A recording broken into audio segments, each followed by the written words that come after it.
पढ़ने के दो अप्रोच है। एक है प्रीस्टली अप्रोच, आप बहुत पढ़ते हैं, आपको आता कुछ नहीं, पढ़े जा रहे हैं, पढ़ते बहुत है, बहुत पढ़ते हैं। अगर तैयारी 25 दिन में हो रही है और रिवीजन 25 दिन में हो रहा है, तो तुम फिर 3-4 हजार साल बाद दो एग्जाम।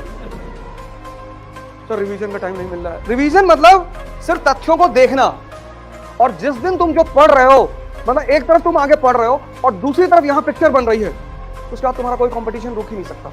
बस यही पैरामीटर है।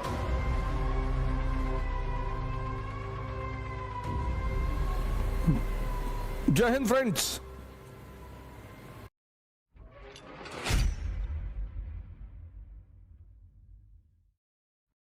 जैसे अभी आप ह्यूमैनिटीज के सब्जेक्ट उठाएंगे, मॉडर्न इंडिया उठाएंगे, एक पढ़ने का तरीका है पुरोहितों की तरह, प्रीस्ट, उसको बोलते हैं प्रीस्टली अप्रोच। पढ़े जा रहे हैं,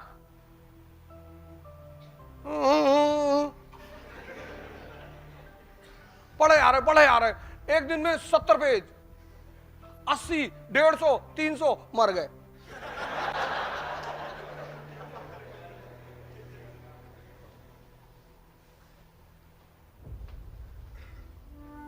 एक होता है सेंटली अप्रोच। पढ़ने के दो अप्रोच है। एक है प्रीस्टली अप्रोच, आप बहुत पढ़ते हैं, आपको आता कुछ नहीं। अब मैंने कहा ना, दो अप्रोच है पढ़ने के। एक प्रीस्टली अप्रोच, पढ़ते बहुत हैं, बहुत पढ़ते हैं,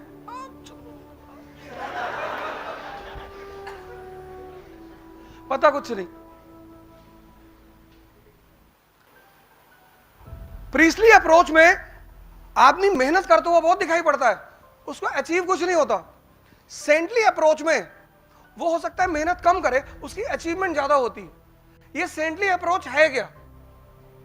आपने मॉडर्न इंडिया पढ़ी, तो मॉडर्न इंडिया एक वर्ड है ना, दो वर्ड का कॉम्बिनेशन है, एक मॉडर्न एक इंडिया। तो जब आप मॉडर्न इंडिया पढ़ रहे हैं तो आपको कुछ तो ऐसा पता चलेगा कि आप कहें कि it is different from ancient and medieval,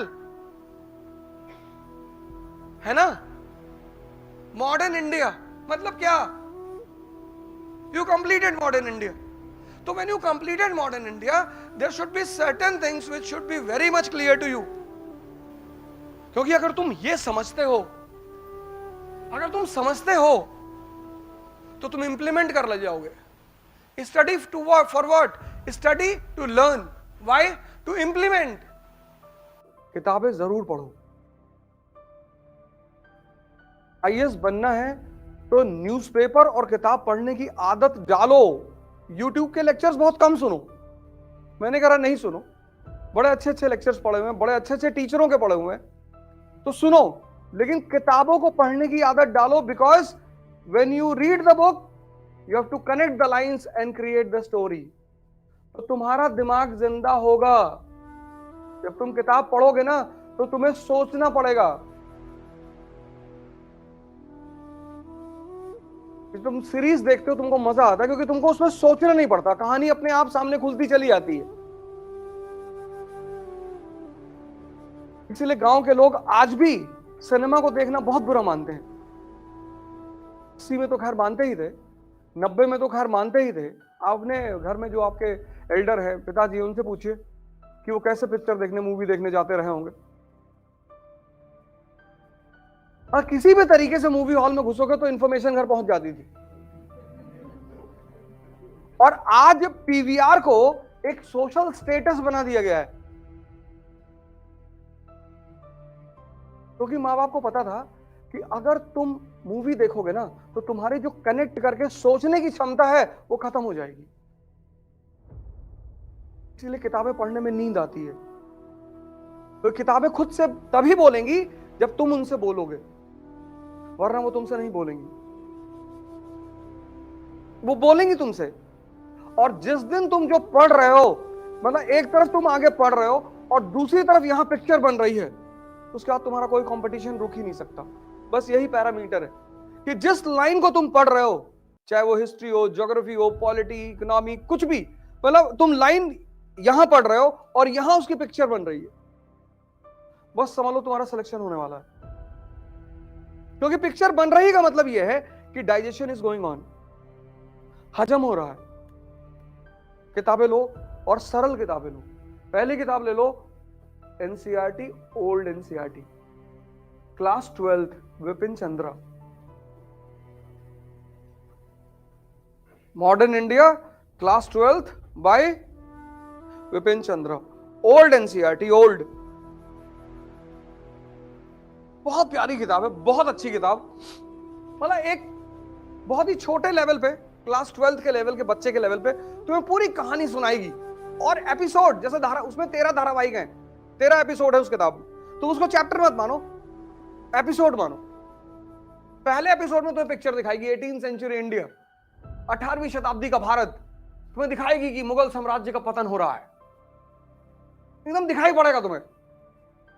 क्षेत्रीय शक्तियों का उदय हो रहा, regional powers are emerging, independent Awadh, independent Bengal, independent Nizam, regional powers पैदा हो रहे हैं, मुगल शक्ति खत्म हो रही है। और सबसे बड़ी घटना जो मुगल शक्ति के पराजय को दिखा रही वो है 1739 का बैटल ऑफ करनाल, जब नादिर शाह ने मुगल बादशाह को मुर्गा बना दिया।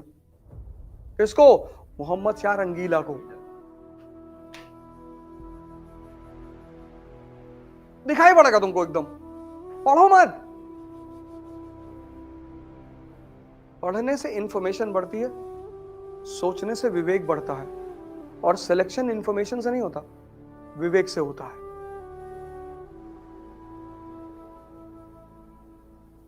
आज के दौर में लोगों के पास इंफॉर्मेशन बहुत है पर सोचा ही नहीं, सोचा ही नहीं। सब कुछ उस किताब में लिखा हुआ है, सब कुछ, बस तुम्हें सोचना है रुक के। इसीलिए भारत के आध्यात्मिक इतिहास में कुछ पक्षियों का, कुछ फूलों का बड़ा महत्व है। जैसे भारत के आध्यात्मिक इतिहास में तोते का बड़ा महत्व है। पता है क्यों? क्योंकि तोता रामायण याद कर सकता है, समझ नहीं सकता, और बिना समझे कोई अर्हत नहीं होगा। इसीलिए तो तुम्हारा पढ़ने में मन नहीं लगता था। तुम्हें पता ही नहीं होता है कि पढ़ना क्या है।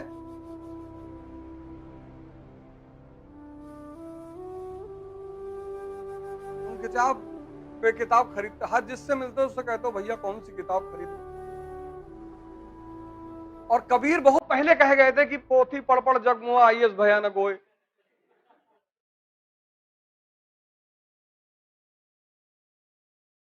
वो आईएस के बेसिकली उन्होंने आईएस के लिए ही कहा, बाद में लोगों ने प्रेम जोड़ दिया उसमें। पंडित, पोथी पढ़ पढ़ जग मुआ पंडित भयानक होए। पढ़ना मतलब दिमाग को जिंदा करना, और जिंदा दिमाग कुछ भी कर सकता है।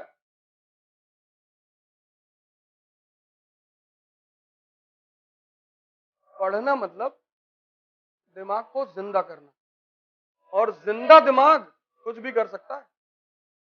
वो एक अच्छा बिजनेसमैन बन सकता है, उसकी नौकरी लगेगी।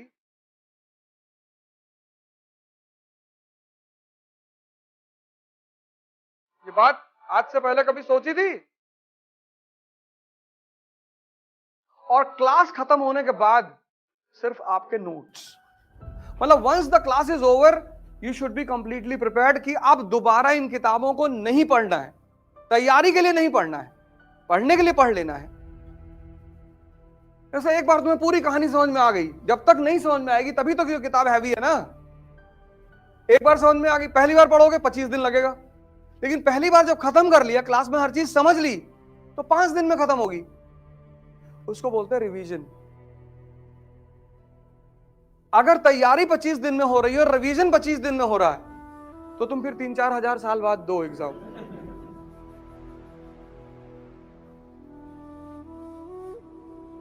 तो रिवीजन का टाइम नहीं मिल रहा है। रिवीजन मतलब सिर्फ तथ्यों को देखना। कॉन्सेप्ट कैसे भूलोगे यार? कॉन्सेप्ट भूल ही नहीं सकते। कॉन्सेप्ट भूलने का तरीका ही नहीं। साइकिलिंग सीख लिया, अब नहीं भूल सकते। Once you have learned cycling, there is no way to unlearn it. पर तुम चाहो हम साइकिल चलाना भूल जाएं।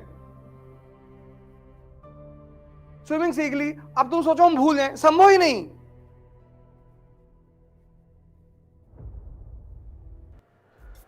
जय हिंद।